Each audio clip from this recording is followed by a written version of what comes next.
Salut les gars, bienvenue pour cette toute dernière vidéo de l'année 2025. Pour cette occasion, vous avez vu, je suis pas chez moi, je suis dehors. De base, je devais aller dans un bâtiment, mais malheureusement, il y a des gens dedans, du coup, on va faire ça en extérieur. On se rejoint tout de suite pour mon top 10 des meilleurs albums de métal de cette année. Bon, alors on est loin d'être sur le meilleur cadrage de la chaîne, mais bon. En deuxième position, du coup, tout d'abord le groupe Cour. Comme vous avez pu le voir dans un short YouTube que j'avais fait récemment. Ils ont sorti leur premier album studio Gold, avec vraiment des sons incroyables où on ressent beaucoup les influences Dark Funeral et autres groupes death, grindcore ou même black metal speed quoi. En début d'année 2025, on a eu le groupe Diallo Effect qui a sorti son deuxième album studio que j'avais écouté à la salle de sport et je me rappelle toujours de cette sensation d'avoir été vachement surpris par le groupe. C'est vrai que leur premier album était assez bon, assez très death mellow classique, j'ai envie de dire. Mais c'est vrai que sur le deuxième album, on sent bien l'identité du groupe et un petit peu le virage qu'ils ont pris. On n'est plus seulement dans du death mélodique, j'ai envie de dire, il y a plein d'inspirations aussi d'autres genres de métal. Et donc c'est pour ça qu'il mérite la 9e place de ce top. Top 8 de ce top, le groupe Insight, groupe que je ne connaissais pas vraiment avant d'écouter l'album. C'est un album qui est sorti cet été, entre thrash et groove metal. Si ce groupe est connu, c'est parce que le chanteur du groupe, c'est le fils de Max Cavalera, qui a notamment joué dans des lives de Nightbomb et qui a vraiment une voix très forte et que j'aime beaucoup. On ressent beaucoup les influences de Soulfly d'ailleurs dans la musique. Je trouve que les morceaux sont assez bons. C'est des morceaux assez bons, courts, que justement tu t'écoutes à la salle de sport. Donc moi personnellement, vous avez vu mon corps, j'en écoute beaucoup. Et donc ils ont dévoilé leur 6e album studio, Savage New Time, et qui mérite la 8e position de ce top. En 7e position de ce top, j'ai mis 1914 avec leur dernier album qui est sorti il y a un mois environ à l'heure où je tourne cette vidéo. C'est un album dans la foulée des précédents, très très fort. Le 4e album de ce groupe ukrainien, toujours death black. Le côté doom sur le début de l'album, on ne le ressent pas vraiment. Il faut attendre 2-3 morceaux avant que vraiment le côté doom vienne. Mais franchement, c'est toujours aussi propre. J'ai adoré l'album qui raconte une histoire du début à la fin avec le nom des morceaux. On a même une balade dans l'album que certaines personnes vont aimer, d'autres non. Si vous êtes fan de guerre et même de 1914, je vous le conseille, il est très très bon. À la 6e position de ce top, Benediction et son album Ravage of Empire. C'est un excellent album en vérité de death metal. Moi personnellement le groupe Benediction je connais avec cet album surtout. Et ce dernier album quand je l'ai écouté, je trouve Benediction est toujours aussi bon. Ils ont changé la recette depuis l'album de 2020. Les morceaux sont très bien, très beaux. Le groupe marche toujours aussi bien, il fait des bonnes stats. Donc franchement il mérite la 6e position de ce top. Donc si vous n'avez pas écouté Benediction, c'est le moment.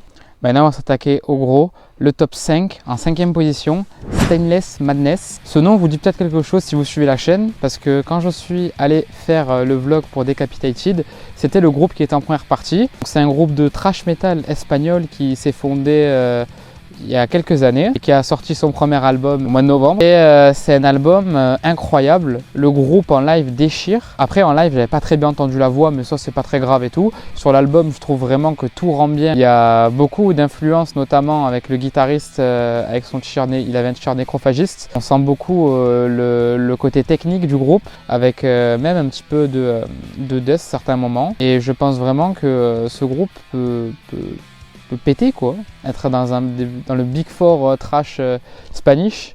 En 4e position de ce top, le groupe suisse Coroner. La reformation du groupe est juste parfaite. L'album qui, moi, Coroner, j'ai déjà écouté quelques morceaux, mais j'ai jamais écouté un album entier.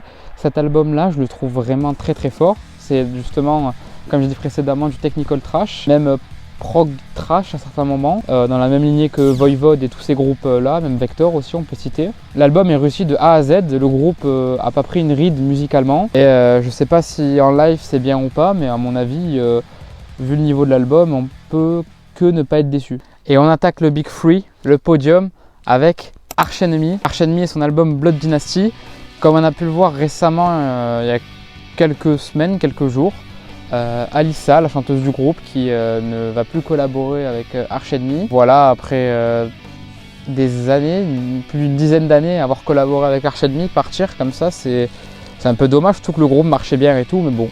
Voilà, apparemment, elle avait fait la même avec le groupe Diagonist. Le super album aussi de ce groupe Diagonist en 2007. Sinon, au niveau de l'album, moi je trouve vraiment qu'il est réussi. Il n'est pas meilleur que son précédent album, mais il lui arrive quand même à l'épaule. Je trouve les morceaux très bien travaillés, tout ça et tout. La brutalité est toujours là. Moi, c'est pas un truc qui m'a saoulé, franchement. Cet album, je l'ai kiffé. Il y avait comme j'ai dit, comme je l'avais dit dans une précédente vidéo, les 2 premiers morceaux qui étaient sortis, Dreamer Stealer et l'autre. J'étais pas vraiment fan, mais quand l'album est sorti en entier et que je l'ai écouté, franchement, dans son intégralité, il est top.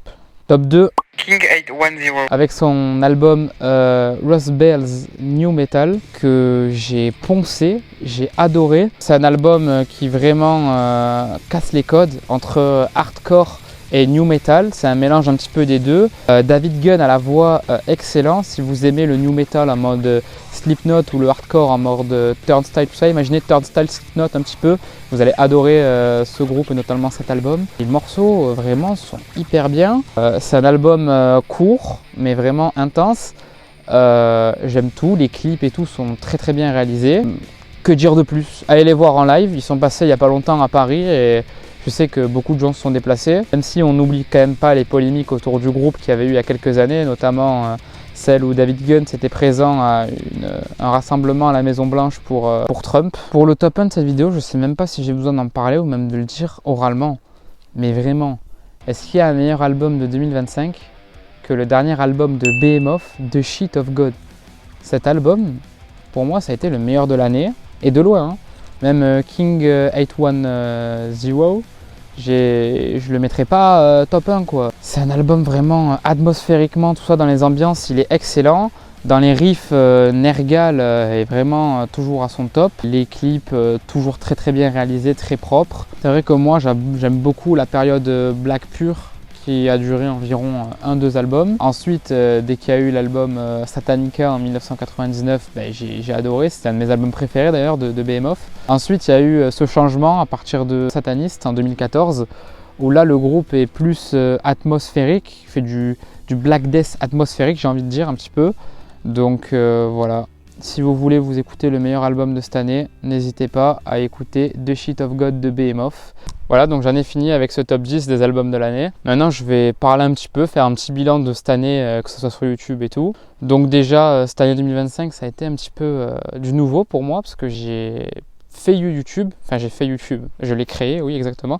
J'ai créé ma chaîne YouTube Parler de métal, sans forcément avoir même si j'avais le trac au début, maintenant ça va beaucoup mieux. Je me suis entouré de gens qui aimaient le métal, tout ça et tout. J'ai fait des très belles rencontres en 2025 et surtout je me suis amusé dans tout ce que je faisais. J'ai mes petits projets à droite à gauche, j'ai déjà des idées pour 2026 en termes de vidéos et aussi je prépare mon projet. C'est vrai que j'en ai jamais parlé ici, mais je prépare un EP 5 titres de black metal mélodique en français. Donc voilà, restez en 2026, normalement l'EP sortira. Ensuite, j'ai fait beaucoup de vlogs, beaucoup de concerts. Je crois que cette année 2025, c'est l'année où j'ai fait le plus de concerts. Et, parce que moi, de base, je suis quelqu'un qui bouge pas trop et tout, et qui vraiment a des parents qui peuvent pas se déplacer à 300 000 km non plus. Et donc, faire des concerts proches de chez moi avec des gens que j'aime, y aller et me régaler, ça a été vraiment une super expérience. Et surtout, vous le partagez à vous. On a eu aussi quelques buzz, bad buzz on va dire cette année aussi. Je pense notamment à la vidéo des groupes surcotés, voilà. Je suis conscient d'avoir fait quelques erreurs dans cette vidéo, notamment Nine Inch Nails. Je suis désolé voilà, pour ça. Mais après, je vais pas m'excuser de tirer sur des groupes que j'aime pas. Et oui, j'ai peut-être pas forcément de vrais arguments solides pour dire que ces groupes, je les aimais pas. Mais comme je l'ai dit dans la vidéo, c'est mon avis. Et voilà, vous allez pas me faire changer d'avis en me disant tes arguments que tu dis, ils sont pas fiables, ils sont pas bons. Je vais pas réagir en me disant oh putain, c'est vrai. Et finalement, j'adore Bone Incantation, c'est mon groupe préféré, j'allais voir au Hellfest, non. Donc voilà, prenez soin de vous, bonne année, je vous la souhaite à l'avance, mais dans la prochaine vidéo, je vous la souhaiterai sûrement. Et on se retrouve très bientôt pour une nouvelle vidéo. Ciao.